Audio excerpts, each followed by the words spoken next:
Well, welcome to this evening's event, next in International Alert series of Peace Talks in partnership with the University of Sussex and hosted, as you can see, this evening by the Frontline Club. The first announcement comes straight away, and it's to do with mobile phones. It is perfectly allowable for them to be on, but please have them on silent. That way you can receive the call or the message, but other people don't hear it. And of course, this is 2013. We are a deeply and profoundly modern organisation. Martin, cover your ears for a second. Everybody please tweet as much as you like. And the hashtag is #PeaceTalks in one word. What's a hashtag? Martin, I said. What I'm going to do is just kick off with a few remarks just to set this up. But first, let me introduce our three speakers. Sitting right beside me is Professor Cynthia Webber, Professor of International Relations at the University of Sussex and a documentary filmmaker and a writer about films. Sitting next to Cindy is Martin Bell. And it's always said of somebody like Martin that he needs no introduction, but let's remind ourselves that he was one of the foremost war reporters of really the television age. He was explaining how he managed to bail out just before computers came in. An entire reporting career without ever touching a single computer. I mean, it's hard to imagine. He went on to become Member of Parliament for Tatton at a moment when there was a great deal of hope in politics and the parliamentary institution. So that was before the expenses scandal and so on. We're delighted to have you with us this evening, Martin. And on my right is Timothy Large, who's Editor-in-Chief at the Thomson Reuters Foundation. That means he runs, amongst other things, the AlertNet humanitarian news service, the environmental climate change, human rights services, and so on for the foundation. And my name is Dan Smith, and I'm Secretary General of International Alert. And like Cindy, actually, I'm a professor. I recently became a part-time professor at the University of Manchester, Professor of Conflict and Peace Studies. So if anybody disagrees with me, they're obviously wrong. You don't know what it means to be a professor, obviously. No, that's right. I'm just very innocent about all of this stuff. The issues that we're going to be discussing this evening about, images and vocabulary of our understanding and our coverage, our reporting, our discussions, our exchanges about war and peace, and how these are reflected in the news media, in journalism, how they're reflected both for news managers and how they're reflected for and by the working reporters and journalists themselves. In some ways, these issues, these questions are almost standard. At one level, there's nothing that's very different about them than covering any kind of set of news issues and news themes in the media. Thinking about what kind of depth to go in, thinking about human angles, thinking about what kind of event or action or even process makes news which is reportable, thinking in television news about breaking the world down into bite-sized chunks, each of about 2.5 to 3 minutes, unless it's some really big thing, in which case you can give a bit more. It's all fairly standard, whether it's war and peace we're talking about, or the health service, the economy, unemployment, even art and culture, and so on. But in other ways, it's really very, very different.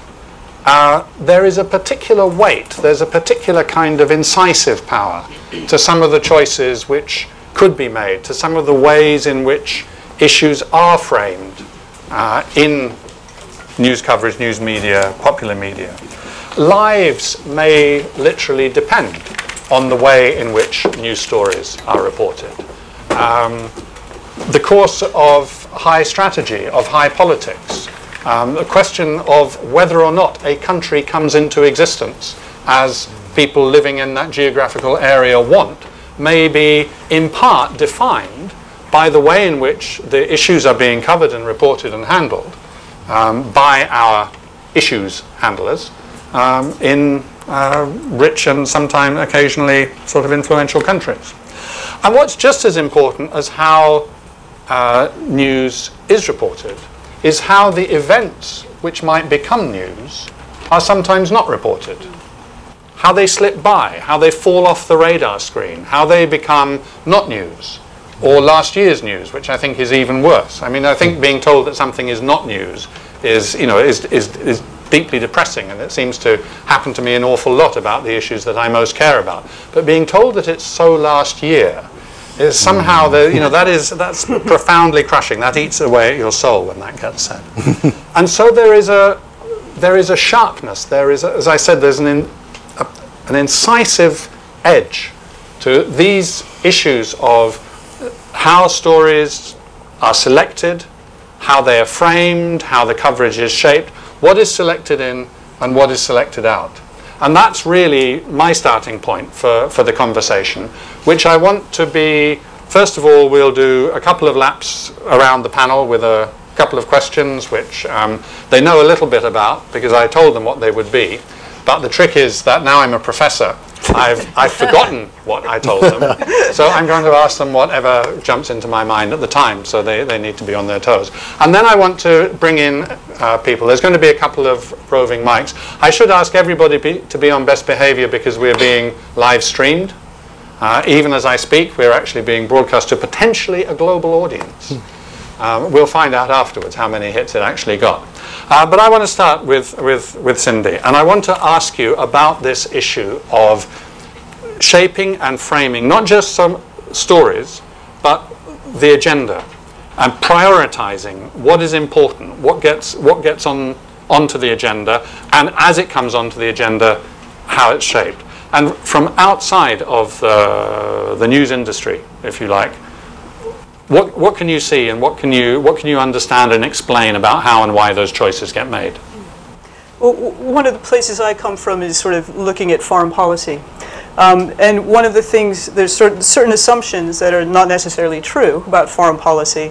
That, for example, there's a unified us that has some coherence to it, that pre-exists some story that we tell about it. And that the audience for that pre-existing unified us will be the same audience for foreign policymakers as it is for various media. And so some of the kinds of ways that stories get selected, depending on what kind of outlet of media, what kind of ideology, what form of media, are stories that reinforce that sense of pre-existing us or challenge it. And so in a context of war, it's very often, well, we are the sort of morally good, pre-existing friends, and out there are the morally suspect enemies from whom we have to protect ourselves. And so in that kind of general framing, we have a sense of war being this thing that is eventful and conflict-ridden, that can impose itself on us, but is always already exterior to us. And those stories, I think are very sexy in a sense for journalists. I mean, they're event-driven. They're not yesterday. If they are yesterday, they're about an anniversary of something, but that's still event-driven by, so maybe September 11 has rolled around again, and so we'll do yesterday or 12 years now can become today. And that's understood as, so it's often assumed that there's this kind of peacefulness within us, and so there's this kind of everyday, normal, boring, just sort of going on. And that's not very interesting to report. And so it's as if in these kinds of senses of foreign policy and us and them, that war is what is happening, and peace is what we want to keep having war intrude upon. And I don't think that works. I think that war and peace are extremely messy.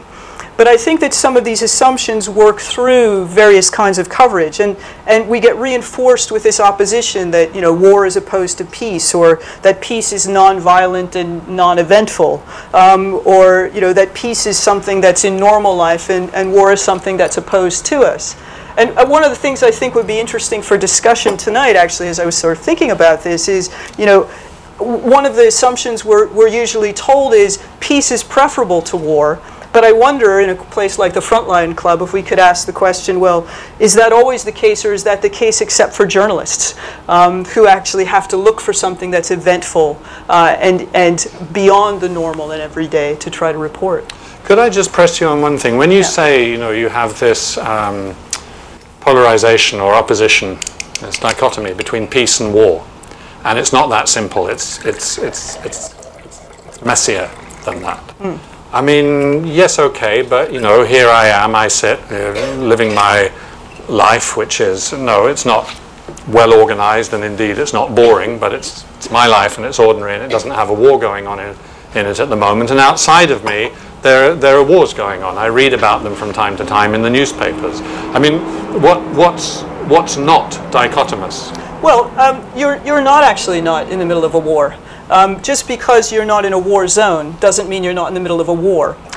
So the ongoing war on terror, for example, you're actually in the middle of that. I mean, some of the, being US, you can hear the accent, one of the things that I've looked at is how during the war on terror, US citizens in the homeland, in the home front, would think of themselves as, you know, part of that contiguous we. That, you know, we're part of the friends, you know. And, but actually, as we all very well know, the suspension of civil liberties for many US Americans during the war on terror, based on, you know, one's religion or one's political activity or one's politics in relation to the war, could actually end, you know, you could land in an orange jumpsuit. And so that's it doesn't quite work like that. War and peace don't respect the sort of international boundaries and home front and abroad, and as much as we want to believe they do.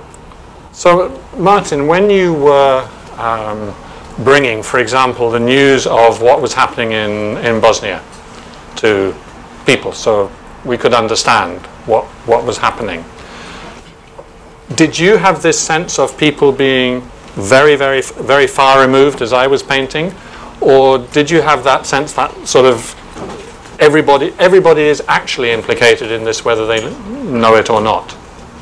I had a sense that I was in the middle of the most consequential war in 25 years, and that people were interested. On the whole, I mean, it's obvious to say that war is news and peace is not. If I were to give you a 5-minute report on buses rolling in Liechtenstein, it wouldn't rivet your attention. But this was a war in which people were caught up in the middle. The nature of warfare has changed. You have some pictures of Vietnam around you, and I'm that old I started with some of these guys. And in those days, I had an event here last year, and I showed some of my Vietnam War coverage, and I said, it is complete crap. It was about weapon systems and orders of battle, and I was terribly impressed by the US military. Well, the longer you go in the business, you realize that war is about people, soldiers as people, civilians caught up in it. And I've thought a lot about this, and I've lived it. And I think that, I mean, every now and again somebody goes to the BBC or to ITV News or to Sky and says, why don't you appoint a peace correspondent? Mm-hmm. It wrenches the thing out of context. What you do instead is you report war, I think, with a certain sense of its moral dimension. You can't be pro-war unless you're a complete nutter. And I'll tell you now, if you survive it, the easiest thing in the world to report is a firefight. Bang, bang, bang, this side, that side, these are the weapons being used. End of story. But how did it begin? I got in a lot of trouble over this in '93. I did a panorama, a little bit of trouble. But how's it going to end? Who's responsible for it? And if you do that with a moral dimension, I think it brings the sort of conflict between war reporting and peace reporting into a different perspective altogether. But this, this is before the age of hashtags. So what that doesn't stop it from being relevant. But with AlertNet, Tim, you approach this. That is it's a service which is particularly for and used by humanitarian agencies. So you don't have. It's not peace journalism as such, but there is a specific angle, a set of reasons as to. Do you find that influencing choices which you're making, or is it simply a question of this is good and interesting journalism, and something else is not such good or interesting journalism? Yes, that's a good question. I think on the one hand, I'm in the very luxurious position of having a mandate that most media outlets don't have. So as you know, the AlertNet humanitarian news service, its bread and butter is to cover the underreported stories, the post-conflict situations that maybe have fallen out of the headlines after the media's moved on, the neglected emergencies and so on.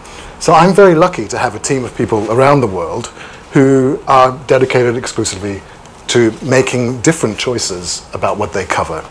But having said that, I think that basically journalism is journalism. Good journalism, good stories, they speak for themselves. So, I mean, the question, does the devil have the best stories, which I think is the framing of this debate, oftentimes the truth is yes, it does, because news essentially is about something that's new. Something has to happen. Peace is a very open-ended thing. It's a process. It doesn't have clear milestones. I mean, you might have peace talks may begin, people may sit around a table, doesn't make for riveting news, that's for sure. So the challenge for journalists, I think, and remember that journalists have to connect with their audiences, otherwise what's the point of doing it? The challenge is to try to find ways to make those stories about peace and the process resonate.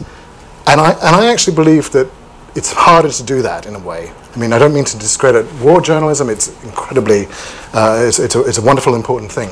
But I think if you can actually get under the skin of a peace process and really look at what's at stake in a conflict, for example, potentially you can aspire to a really great type of journalism that's a bit more than just the bang-bang following the course of the war. Martin, have you reported peace? I have, but I did it in a particular way. I would put some bang-bang at the front of the story before I got into the reconstruction, because that got their attention. Otherwise, it sort of falls off the end. All we old hacks, we all remember stories that didn't make air, stories that weren't used for one reason or another. I had a really hot combat report. And you remember the date, 5th of November 1972. I was really proud of it. And he got dropped because of a story about 12 dead swans on the Upper Thames. We've all got stories like this. But when you were reporting peace, I mean, did you find that some people have said that the difference between reporting war and reporting peace is that watching peace is as interesting as watching paint dry? No, because look, I'm now an ambassador for UNICEF. I go where they can't send their celebs, and I get a better sense of what's going on than I ever had when I was a television war reporter. But what I'm struck by now is how little real war reporting there is. I'm sure Reuters is different, but on television we've been driven out. Ever since 9/11, war reporters have been targeted, held hostage. Look what happened to Stephen Farrell in Afghanistan, I think Paul Wood recently. So you get a very fragmentary picture, as even now in Syria. And from some countries, we've withdrawn altogether. When did you last get a convincing report from the DRC? 4 million people killed in 10 years.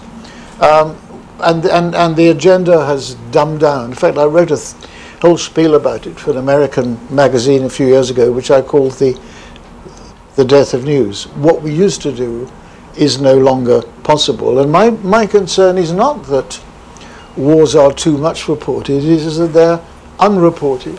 And we're left in a state of medieval ignorance about what's going on in the world. Yeah, I think that's a really good point. Yeah. Certainly, the idea that wars get all the attention and peace doesn't. I mean, there are a great many wars in the world that don't get any attention either. Just think about, Congo, you mentioned, a few years ago, northern Uganda, Colombia now. I mean, peace processes are going on now, but when do you really hear about Colombia? Millions of people displaced. I met a guy in South Sudan, an 11-year-old boy, at the age of 9, was obliged by the Lord's Resistance Army to club his own father to death. There are 3,000 Arab boys armed with bows and arrows, and there's no coverage of that. There's the whole Joseph Kony thing has gone away. I think our journalism has become quite defective, not because it's not good peace journalism, it's not even good war journalism anymore. Yeah. Same thing? Well, I also think that we should add into this that it's not just about whether something is reported or not that we know something about it. I mean, one of the big shifts is that there's a lot of reporting that makes sure that we know nothing about anything. So, I mean, when I go to the United States and watch broadcast television, broadcast news, after living here for some years and going back there, I started to watch a news story, and I thought that that was the trailer to introduce the news story. So, you know, there are all sorts of ways to, what we're talking about here, the assumption we're making is that news stories and stories about war broadcast knowledge, but they also sort of keep knowledge from being broadcast. There's a sort of circulation of non-knowledge at the same time. And some of this embedded, you know, reporting that we've seen, and, you know, those are some of the techniques that are used to keep stories out there, but stories that become so meaningless that we're not better informed for them. Okay, so last question that I want to pose before I then ask you all to pose questions, and there's a couple of travelling mics which ought to be getting themselves ready to do that. With all due respect to Martin and the hashtag aversion, what about the social media? I mean, the nature of the process, I don't know what to call it, it's not an industry in the same sense as it was, of exchanging information and exchanging views about that information and arguing about the shaping of that information is now different. There are blogs, there are people tweeting and twittering and all sorts about it. When you do see a news article which you like, you have umpteen ways in which you can share that. And, you know, as we know, some things go viral. And indeed, the Joseph Kony case story is a case of something going viral, but other things have as well. I mean, does that impinge on, does that intrude into your world, for example? It does. It certainly, and then how? It's certainly, I mean, we're certainly aware of it, and well, my attitude towards all of that stuff is that it's an important new tool, one of many tools that we have at our disposal. It's become much easier, as you note, to share information, and that's great. I get a bit skeptical about really grand, extravagant claims about how social media is a sort of transformative force in revolutions or in the transmission of knowledge around conflicts or whatever. I just think it's another mechanism to do what human beings have done for an awfully long time, which is to communicate sometimes more reliably and less reliably than others. So I think it's another channel that we have to be very important, we have to be very aware of. It's very important, but it's not necessarily a transformative new... If anybody's really feeling very sad about their life one day, then what you should do is go down the comment thread of some major article or op-ed piece. Right? Then you will find people who seem to be much sadder than you. It's the most cheering thing that you can possibly do. Cindy. Yeah, I think that one of the interesting things about the online services is they also offer us different ways to experience the media. I mean, one of the things that you never had in newspapers before were embedded films, and you know, very short films. And there's a way in which what had been mostly cerebral, except for the sort of human interest page, has now become much more affective. You know, you feel it, you're moved by something, and I think that when we think about some of the various kinds of media that you see on the internet, they can exaggerate this thing we might call fast looking, which is, you know, the story is up there and then it's gone. I mean, I can't tell you how many times I've clicked onto my favorite website, news website, and thought, oh, I'm going to teach this in class this afternoon, and then I can't find it anymore, right? It's gone. So there may be multiple places to find it eventually, but I can't find it at the moment. So it disappears more quickly. But on the other hand, I think there are ways in which, particularly blogs, you might do this, Timothy, with your work, but even in newspapers, you can also promote something that we might think of as slow looking, which some people think of as a kind of more curatorial style, where you can bring together images. You could almost take, I mean, I love the fact that we're in this room with all of these images, these very powerful photographs, and these are curatorial choices about how you represent images of war and peace. And you can, and they make you want to sort of slow down and return the stare, or to look a little longer, maybe think and feel a little longer. And that's something that's also possible through these different kinds of internet outlets for using the news. I think it really emphasizes the way in which there's not one meaning, not one thing, which social media are. It's a number of different possibilities, and even a much slower and more reflective look is strangely enough one of the possibilities. One of the possibilities. Yeah. Questions? Two right here. The gentleman there could be the first. And then when you've finished, you can pass it forward to the gentleman. Yeah, is that right? Yep. Yeah, okay. I would just like to ask the panel, I agree with the point, the devil does have the best stories, sadly. Are you not being too hard on your own profession?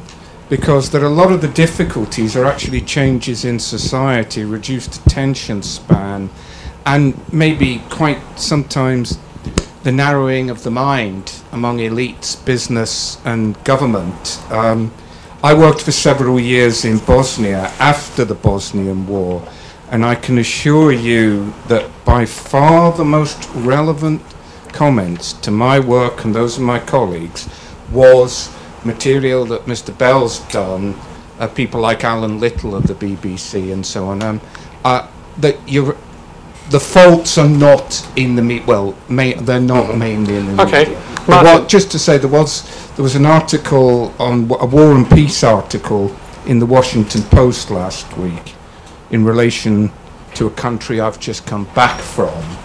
I first wrote about that in government, that issue, 14 years ago. I don't know how much impact the article will have, but it'll have an awful lot more impact than my work. A lot more.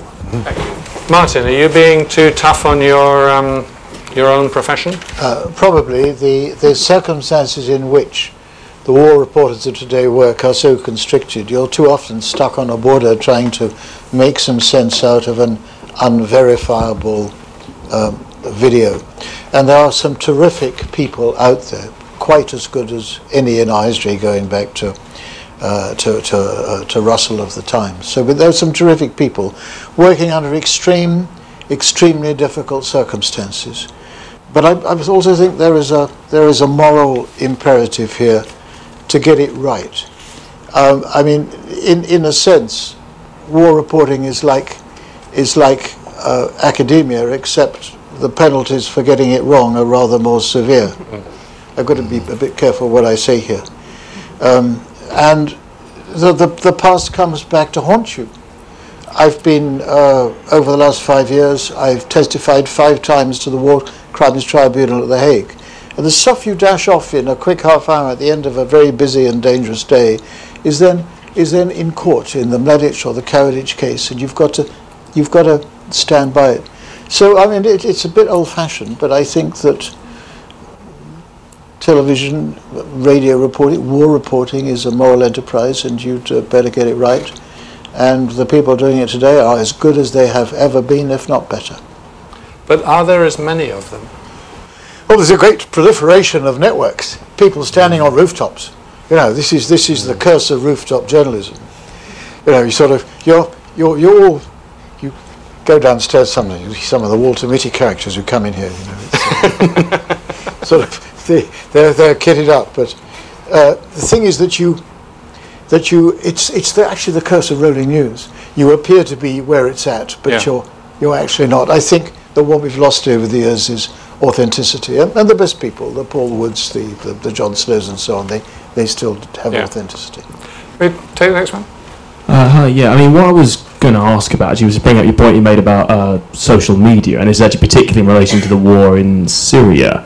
I think since the Arab Spring began and the reporting of conflicts there and in Libya, there's been a real kind of drive by a lot of particularly big media companies to use things like social media and kind of amateur video. But in Syria, almost everything we get out of Syria, and guys I know like Patrick Coburn and The Independent have brought this up, it's almost overwhelmingly amateur video, overwhelmingly relying on social media and on kind of, and again, on things like think tanks like, the Syrian Observatory for Human Rights, which is a partial, whatever you might think about it, think tank.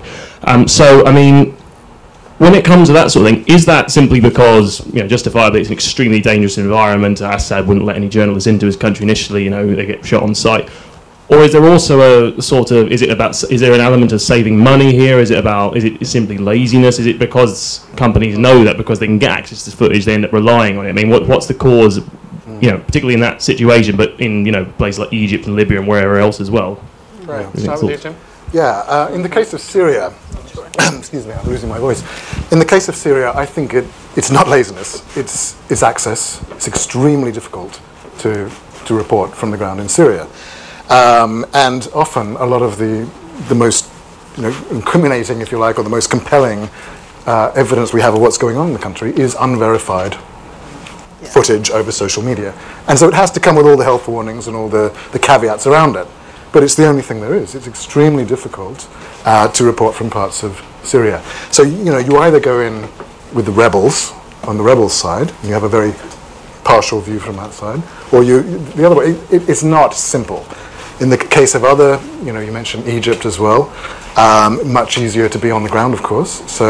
But social media was an important dimension to the revolutions and the aftermath as well. I didn't mean to write them off entirely, far from it, very important. But I think that simple logistics and access, danger, the sheer feat of reporting in a situation like Syria can't be underestimated. It's tough. It's really tough. Cindy? Well, just to echo some of the things that Timothy was saying, I mean, coming back to a comment you made earlier, how good news stories speak for themselves. Actually, these are instances where they don't. It's very difficult to know, and so there's this idea. It's the sort of the expert amateur kind of thing. But we don't know what the filters are. We don't know what the authenticity of something is, so that, I mean, as you came back to the sort of unverifiableness of it, and yet the kind of appeal, the desire for that first-person account.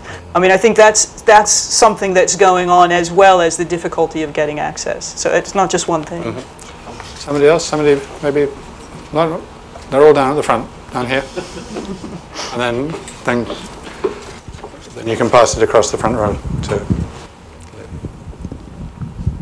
We talk about social media, but we should also be talking about citizens reporting. Mm-hmm. And specifically what I'm thinking, and I'd be interested I think you've got to...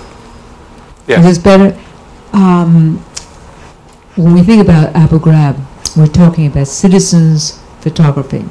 Nowadays, compared to the wars, the traditional wars, 1, 2, Korean, Vietnam, and so on, you had professionals with cameras who were thinking about journalistically to tell the truth or try to uncover the truth. We now have everyone with a phone who has the capability of not only snapping anything they see in front of them, but having it distributed, and it's about distribution at the end of the day, everywhere, instantly, with the hashes and, even someone that can't hash, you can send a text message, look what I just shot, here it is, from, Instagram and but particularly I'm talking about the amazing impact of a bunch of amateur images that were created in Abu Ghraib of the most horrendous behavior that we can imagine, and what the aftermath of that was all about. For me, and I'm a photojournalist, it's about telling the truth, and I would like to think of myself as someday going down as a peace photographer and finding unique stories to tell peace in an unusual way. But you have the amateur that is out there, and they're gathering the news, and they have the access, the most important thing any of us can have, and how we use this news and who filters it. And you talk to any of the editors. If John Morris was around, and he's 96 years old, when he was the editor-in-chief of Life magazine, how do you filter that amount of media that is coming and assaulting you, whether it are the images without good captions and verifying all of it?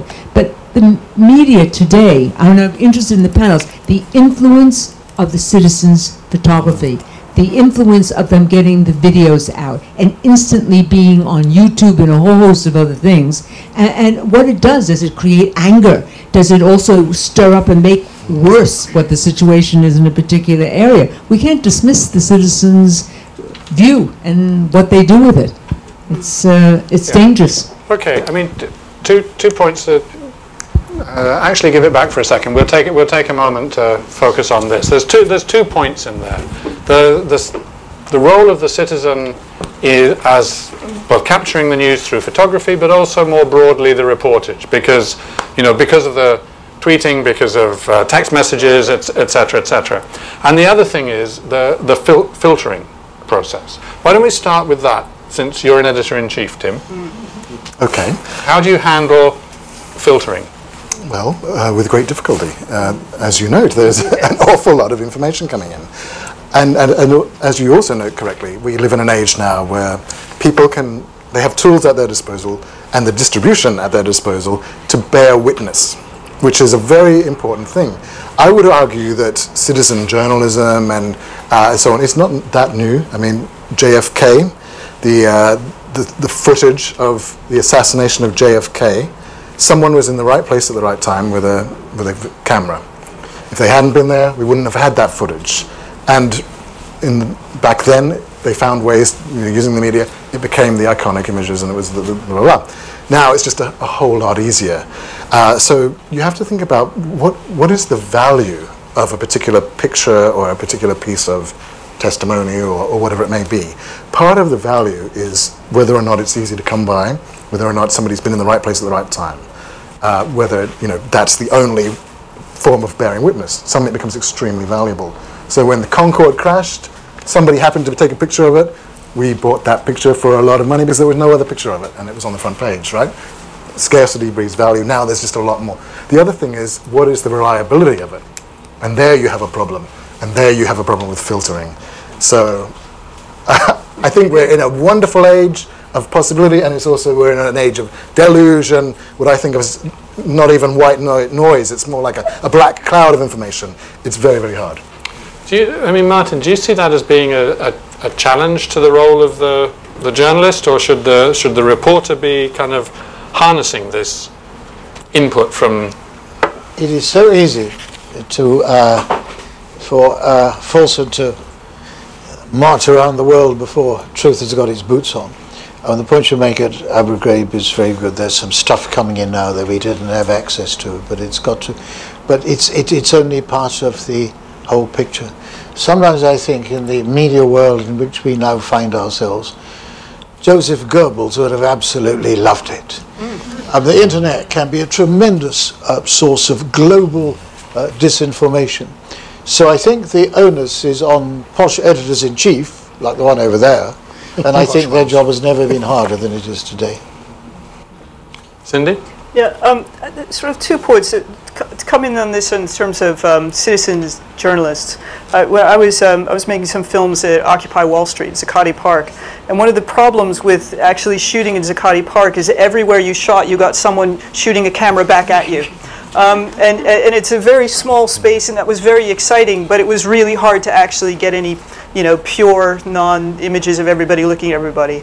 So that was one thing. But also, just to come back, I take your point absolutely, but just one kind of thing about those Abu Ghraib photos. Those weren't just taken by citizens; those were taken by soldiers. And so this also brings into question about how materials are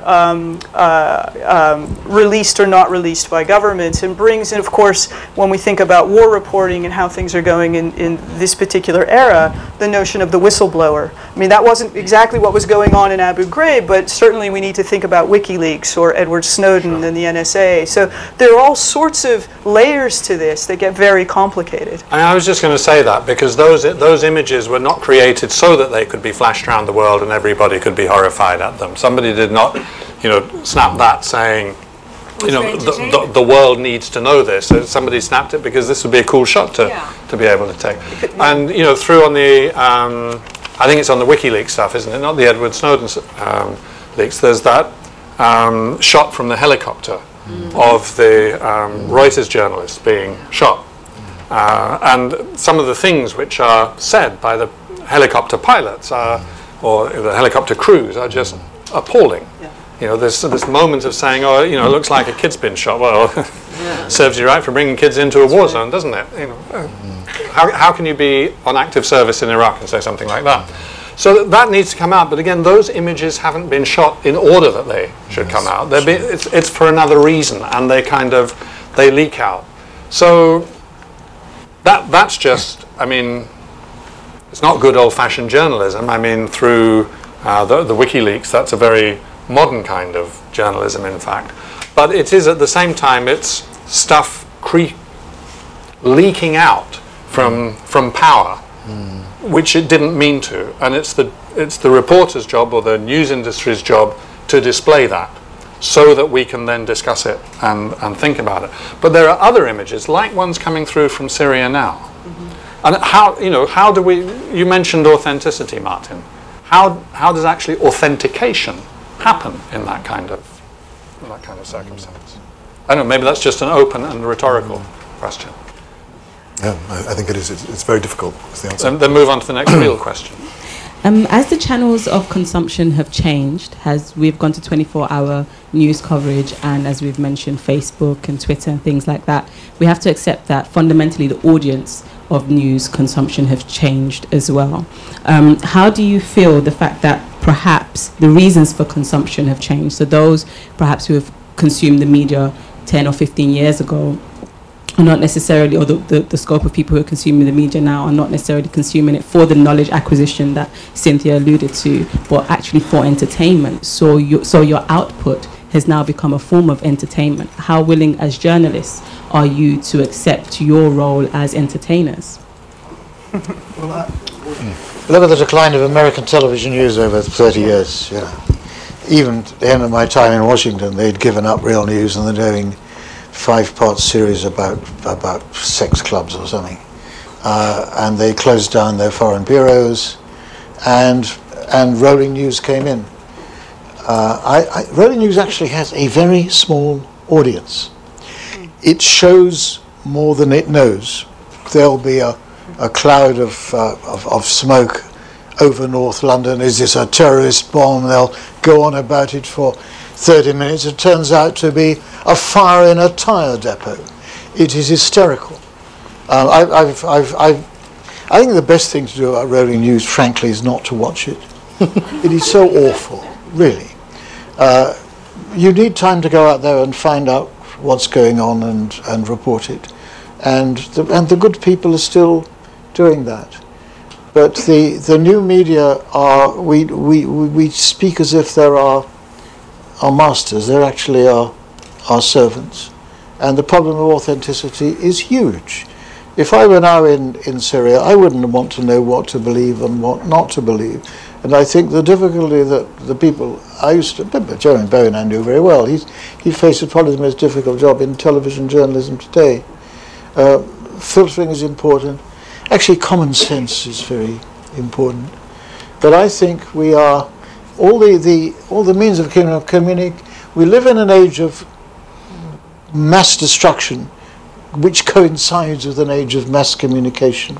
So I think these are the most dangerous times ever. And I think gatherings like this are very good, because journalists or ex-hacks like me or present practitioners can get together and say where we are. I think we're in the most dangerous time, and the possibility of sowing disinformation globally has never been greater. Cindy? Well, it's a little geeky academic comment here. Sorry, I apologize in advance.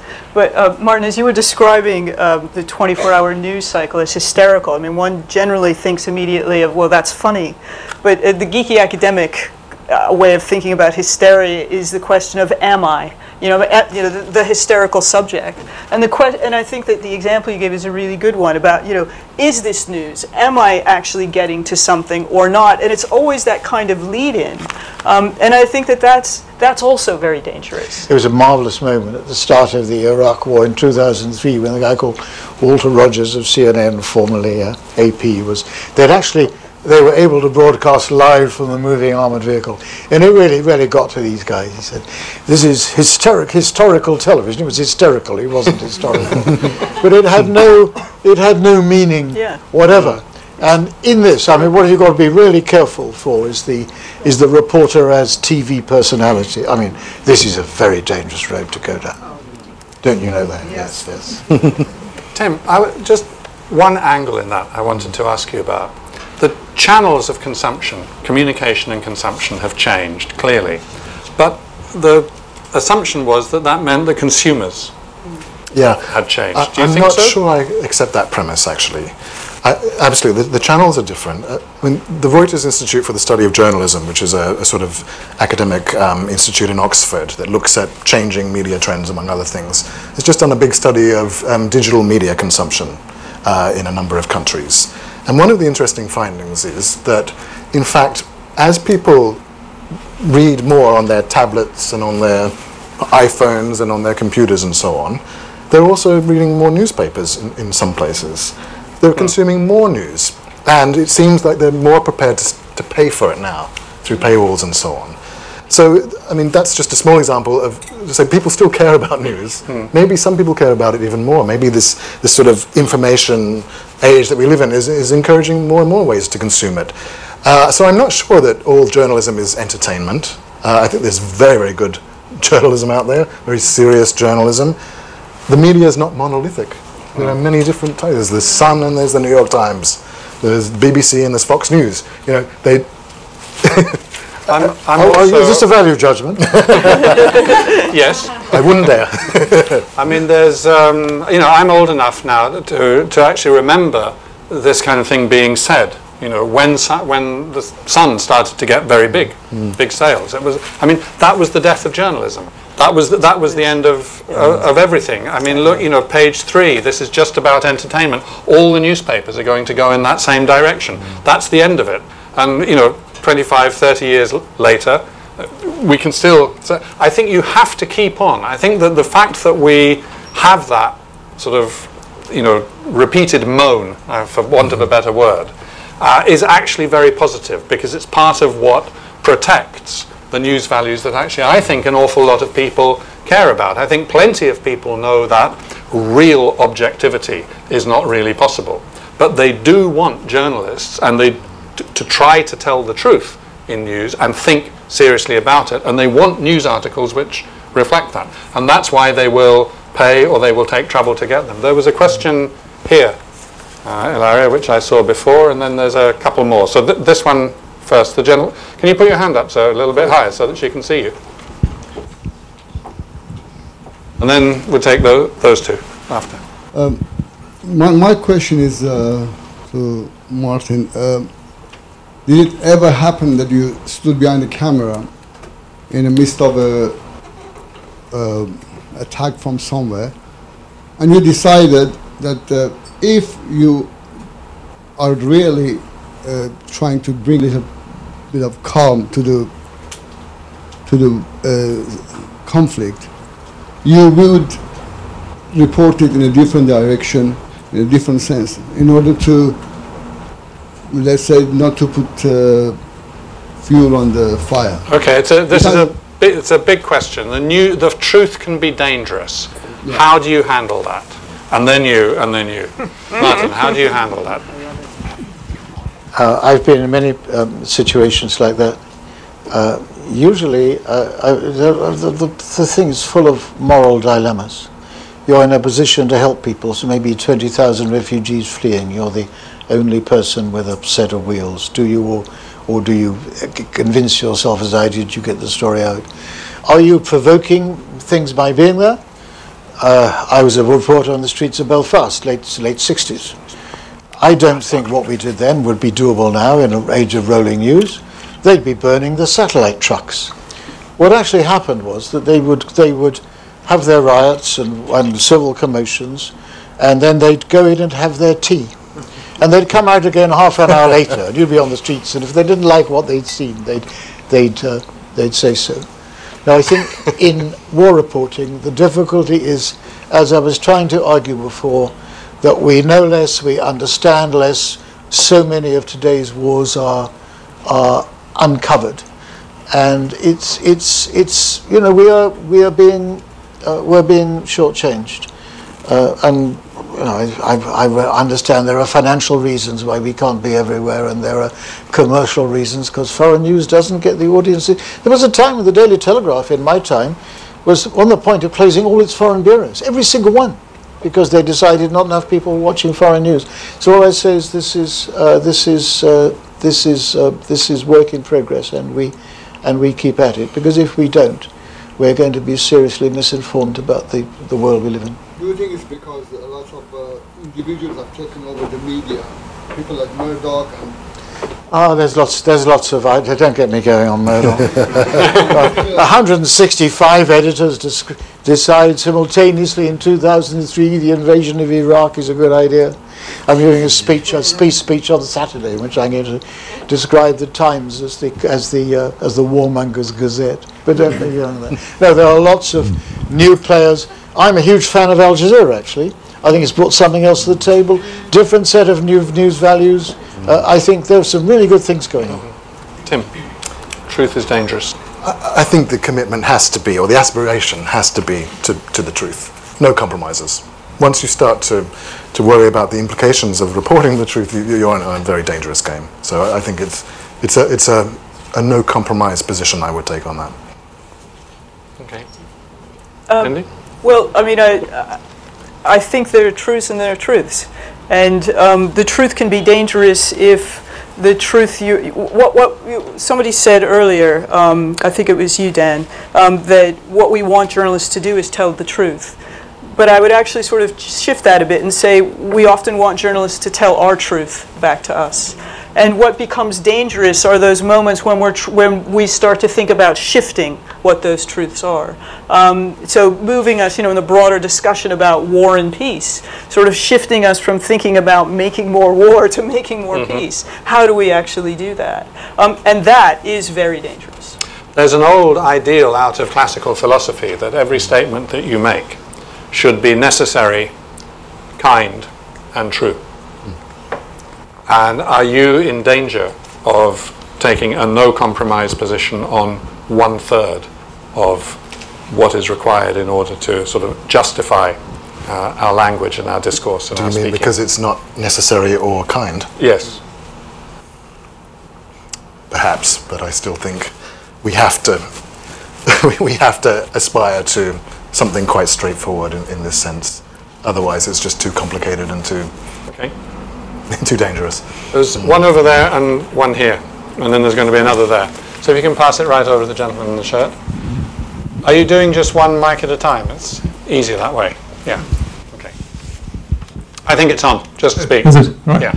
On the sort of broader subject of the loss of interest in conflicts and sort of international affairs, I'm just wondering whether the panel think that, well, I mean, sort of when I remember from my earliest days following international events and conflicts, there was always a lot of diplomacy going on, or so it seemed to me, and you had Henry Kissinger shuttling around the world, and whether it's Arab-Israeli conflict or Vietnam or whatever, and these days there doesn't seem to be very much diplomacy at all. I mean, right now we've got some over Syria, but that seems to have come about by mistake.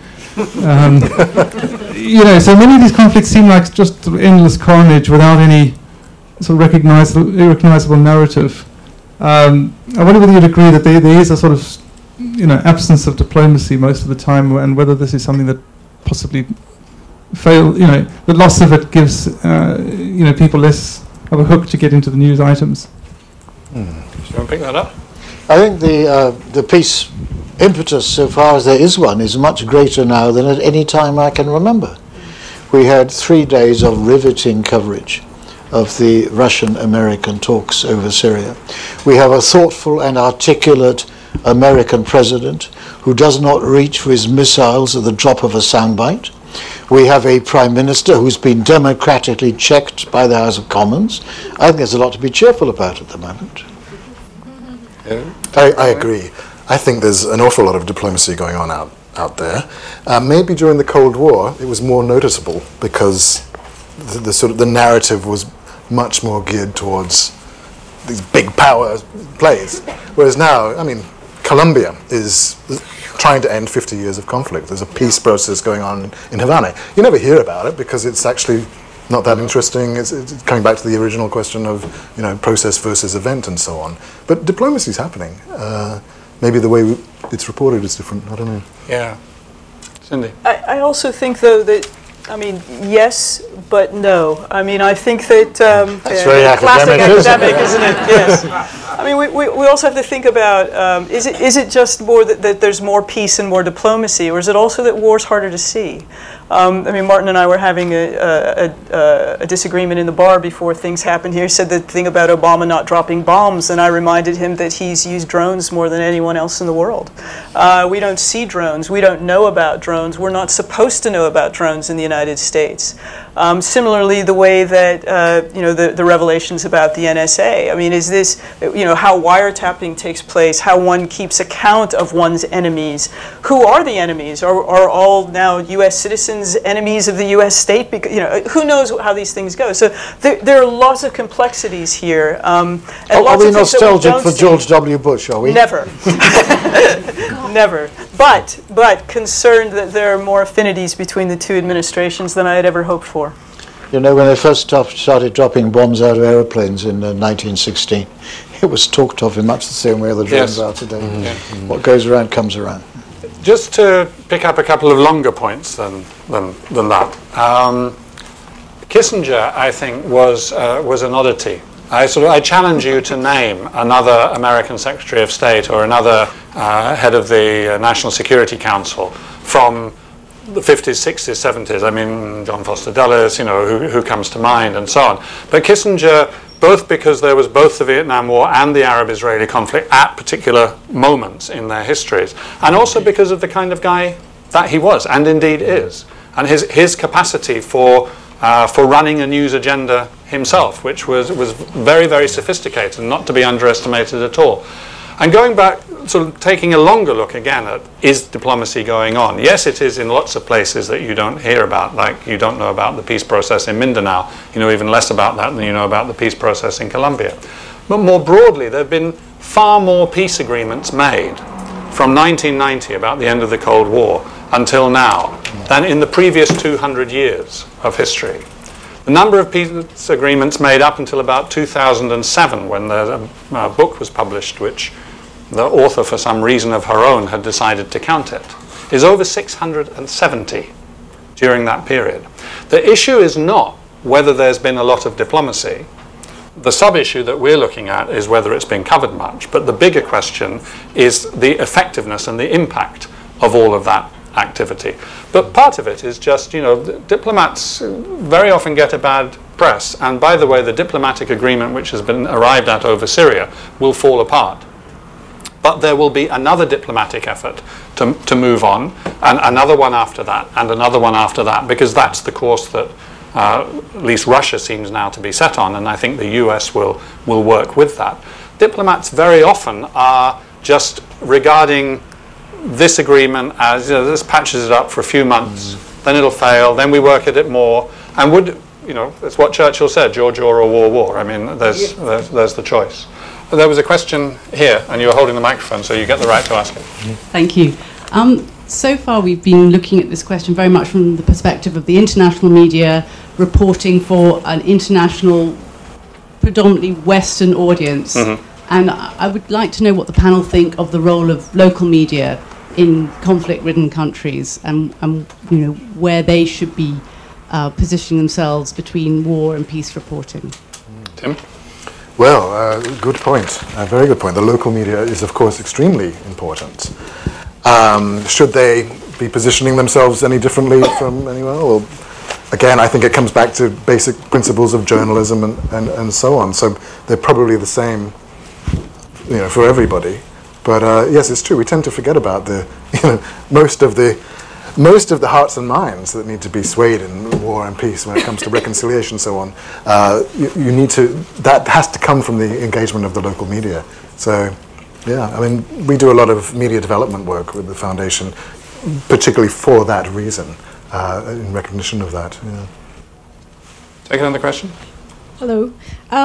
It might be a bit misdirected. I know your role is in chair, but I'm interested more in the sort of perspective, your experience and perception in terms of international alert, of the role of media in reporting on and supporting peace building or ongoing peace building efforts, and also the kind of role of media in as well as that, kind of perpetuating war as a kind of as a way to go.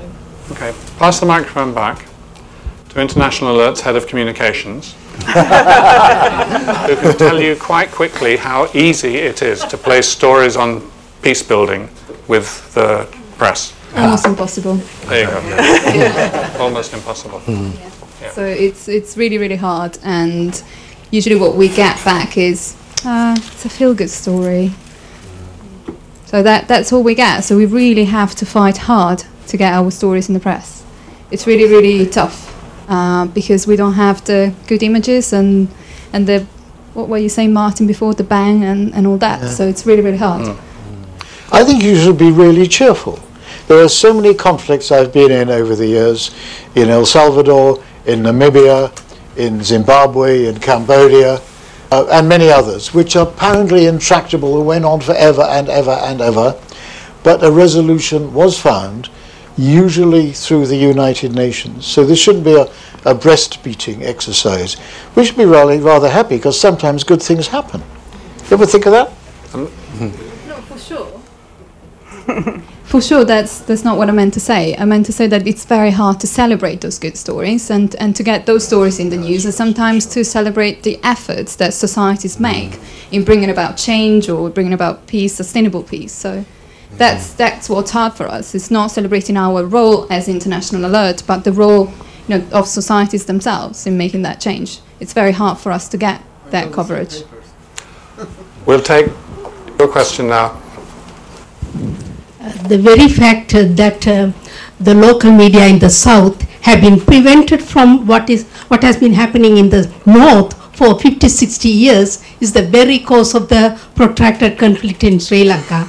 And coming back to the war and peace, at the very beginning you were talking, visible violence is being reported. Structural violence is never being reported. That is that keeps the business of journalists, war journalists, going on. Now, May 2009, military assaults would have stopped, but the conflict has been exacerbating after May 2009 in Sri Lanka, because the people in the north have been put under military boots, and they are in control. They are even control of fishing and farming and economic conditions. The people are poor, and the conflict is now much worse. Okay, thank you. Again, there's 2 points there. One is the specific one about Sri Lanka, if one of you would like to pick that up. And the other one is the issue, she used the term structural violence, which of course is also a term out of the study of peace and conflict research. Johan Galtung was the man who first pushed that idea hard, that there are forms of conflict. You could also call them class conflict, race, gender. There is a structural violence that happens in society. And I suppose one question is, in relation to what we're talking about of war and peace journalism, where does structural violence in those kinds of inequalities fit in? Cindy, do you want to kick off with that and give Martin and Tim time to collect their thoughts on I really liked what you did, and I want to go to my communication director from Sussex University and have them answer the question.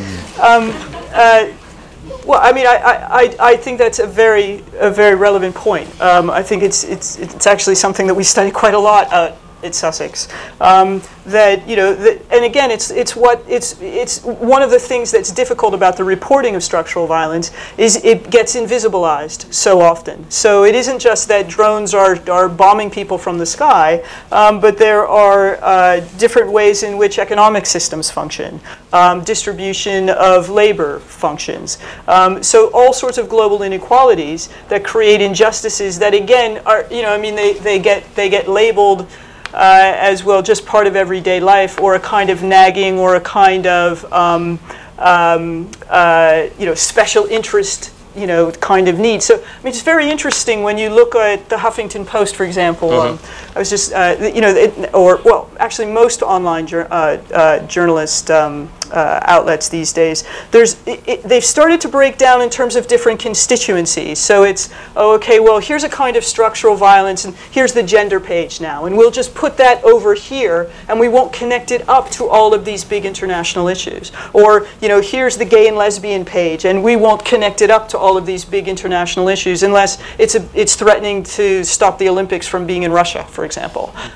So one of the things that happens with these kinds of structural violence violence is they get connected to fragmented constituencies, whether they're global, so the global South, as that gets called, or to specific constituencies within governments, within countries, but as if they're not appealing to everyone, and as if they're not hooked up to everything else.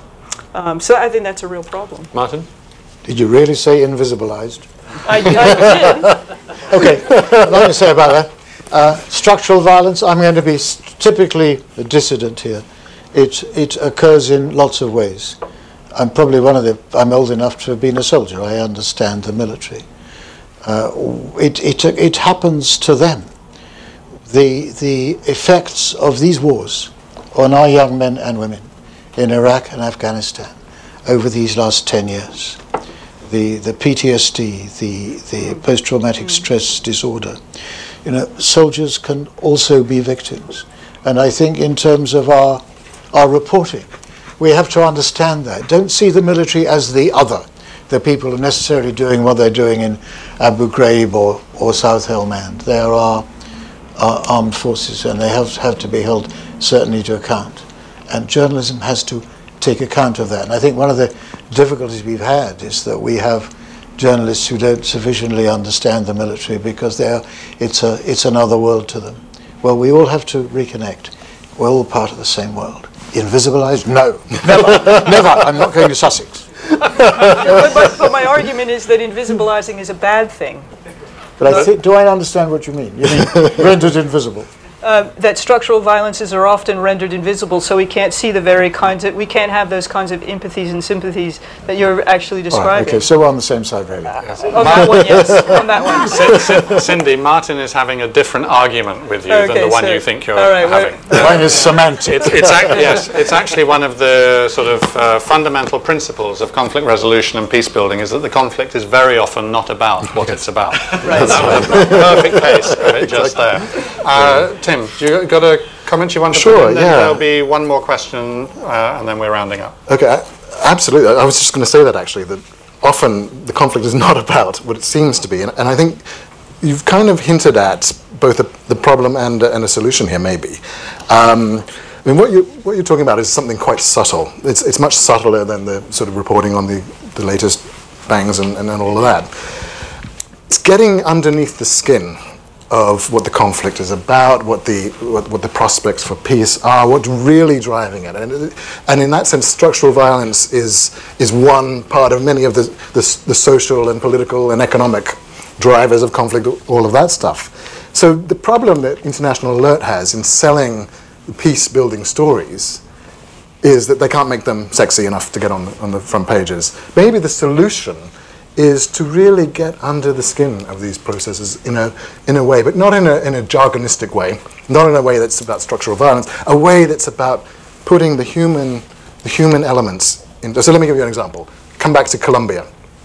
You can report from Havana on the peace process, or you could do what we try to do, which is send our reporter into a very strategic drugs corridor where the peace prospect hinges on success on the ground there, because peace is not made around a table, it's made on the ground.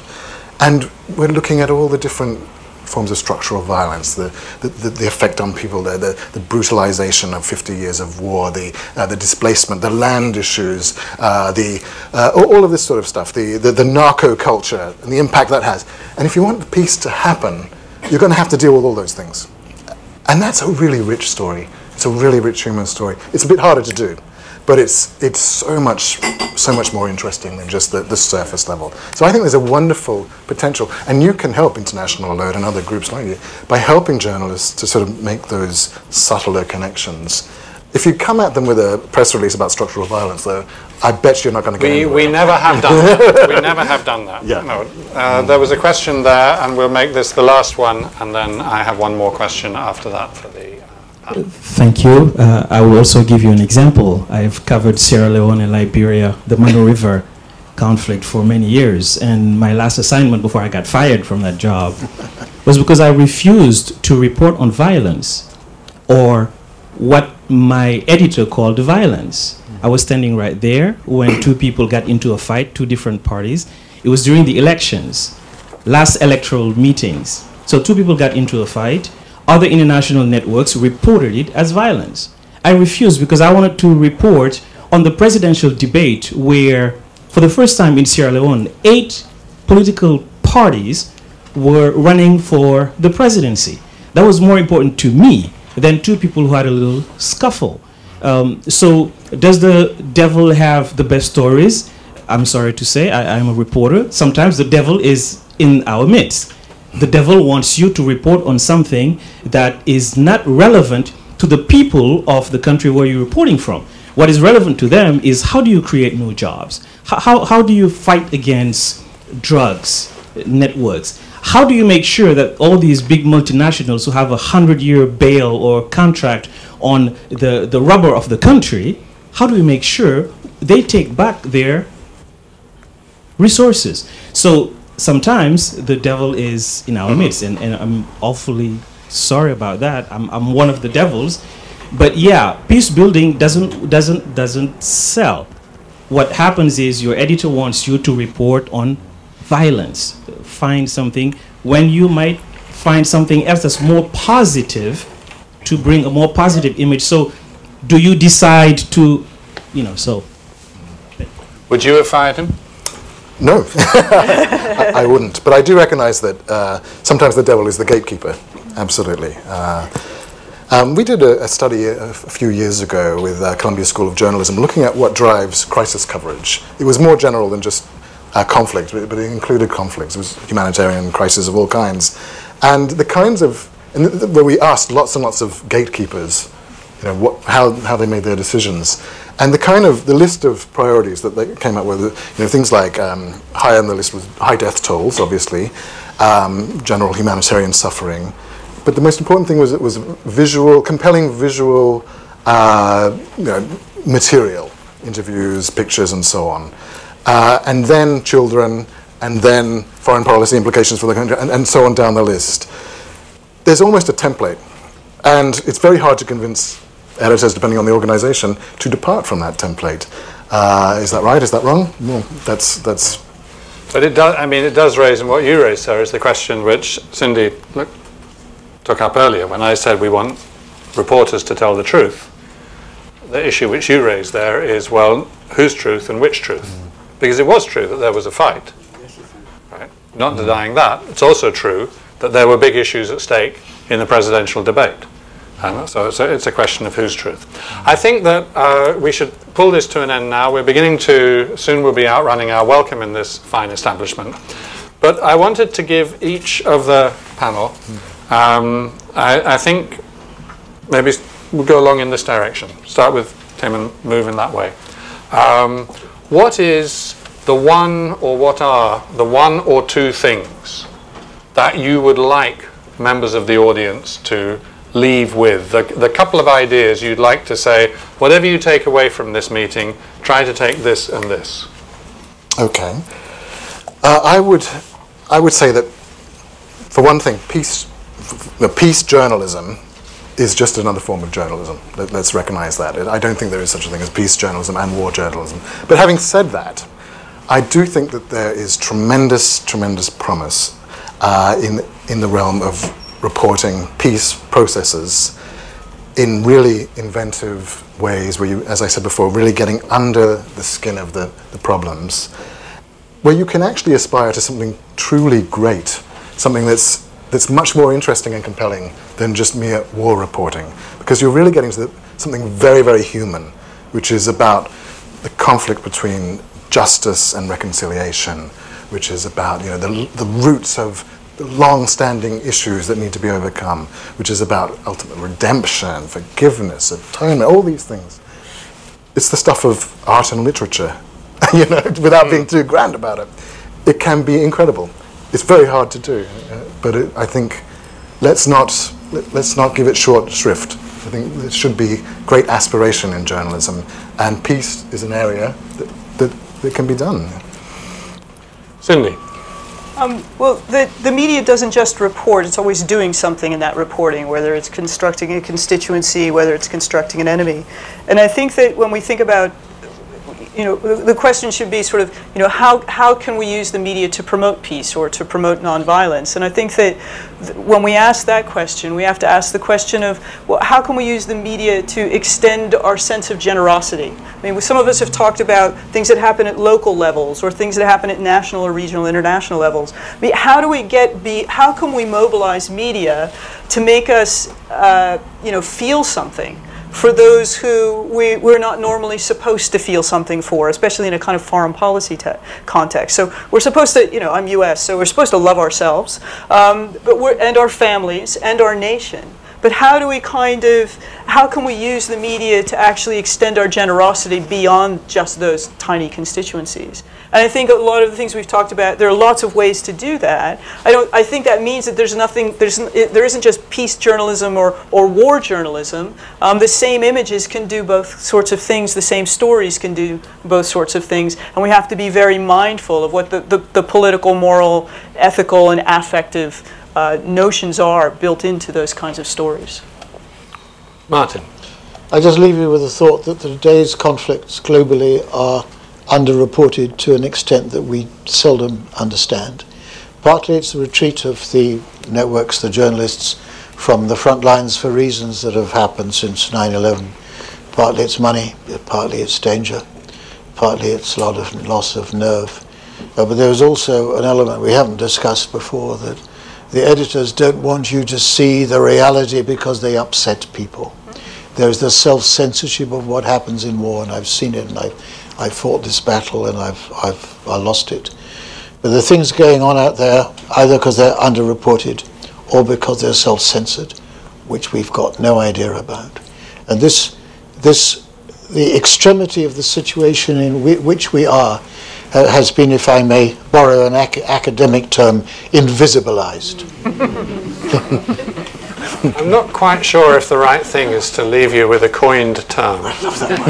But maybe that is the best place to leave this. I want to thank you, all three, the panelists, very much, all the people who asked questions, and everybody else. I'm being told in mime, but I was slow. This is why I was looking like a, like a very interested person trying to find out. Please join us for a drink and some refreshments downstairs. And then those of you who were unable to ask questions will, presumably, if you're nice and kind and what you say is necessary, will be able to ask your questions and get a good answer. Thank you very much, everybody, for coming.